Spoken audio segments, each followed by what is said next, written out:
కాకినాడ దూసలపూడి వారి వీధిలో గల స్వయంభు భోగి గణపతి పీఠంలో 81వ శ్రీవారి నామ జప పారాయణ ఘనంగా నిర్వహించారు. తెల్లవారుజాము నుండి భోగి గణపతి పీఠంలో పీఠం వ్యవస్థాపకులు ఉపాసకులు దూసలపూడి రమణరాజు ఆధ్వర్యంలో శ్రీవారికి పంచామృతాభిషేకాలు విశేష పూజలు శాస్త్రోక్తంగా జరిపించారు. సుప్రభాత వేళలో శ్రీవారి సేవకులు గోవిందరాజ స్వామి వారితో శ్రీ వెంకటేశ్వర స్వామి వారికి సుప్రభాత తోమాల సేవ నిర్వహించారు. ఈ సందర్భంగా 7 పిండి దీపాలను 7 వారాల పాటు వెలిగించినటువంటి దీపారాధకులకు స్వామివారి యొక్క పసుపు కుంకుమలు అందజేశారు. ఈ సందర్భంగా దూసలపూడి రమణరాజు మాట్లాడుతూ తిరుమల తిరుపతికి వెళ్లిన ప్రతి శ్రీవారి భక్తుల ఆనంద నిలయంలో వెంకటేశ్వర స్వామివారిని దర్శించిన తర్వాత వకుళమాతను దర్శించి కొండ దిగున ఉన్నటువంటి గోవిందరాజ స్వామివారిని దర్శించుకొని ఆరాధన చేసి యాత్రను పూర్తి చేయడం ద్వారా క్షేమస్థైర్య విజయ అభయ ఆయురారోగ్య ఐశ్వర్యాలతో సంకల్ప సిద్ధి పొందుతారని పేర్కొన్నారు. 108 వారాల పాటు జపయజ్ఞ పారాయణం చేయడంతో పాటు 24 మాసాల పాటు చతుర్థి ఉపాసకులతో మాసోత్సవాలు జరుపుతున్నట్లు వెల్లడించారు. కొండ దిగి వచ్చిన తర్వాత కింద గోవిందరాజ స్వామి వారి ఆలయం ఉంటుంది.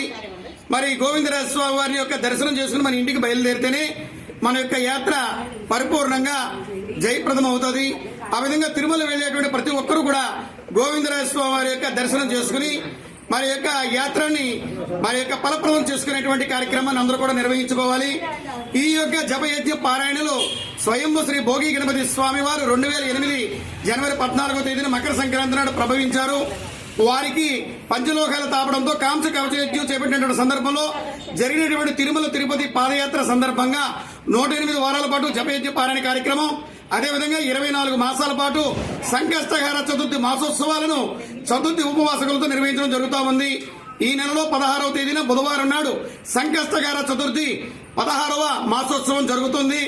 ఈ విధంగా 108 వారాలు పూర్తయిన తర్వాత తిరుమల తిరుపతికి బస్సు యాత్ర జరుగుతుంది. అదేవిధంగా కోల సంబరము, శ్రీదేవి భూదేవి సమేత దివ్య కళ్యాణ ఉత్సవము, భారీ అన్న సమారాధన కార్యక్రమాలతోటి ఈ యొక్క కాంస కవచ యజ్ఞ ధారణ ప్రక్రియ పరిపూర్ణమవుతుంది. లోక కళ్యాణార్థం జరుగుతున్న ఈ కార్యక్రమాల్లో కూడా అందరూ కూడా భాగస్వాములే. ఓం నమో భగవతే వాసుదేవాయ నమః.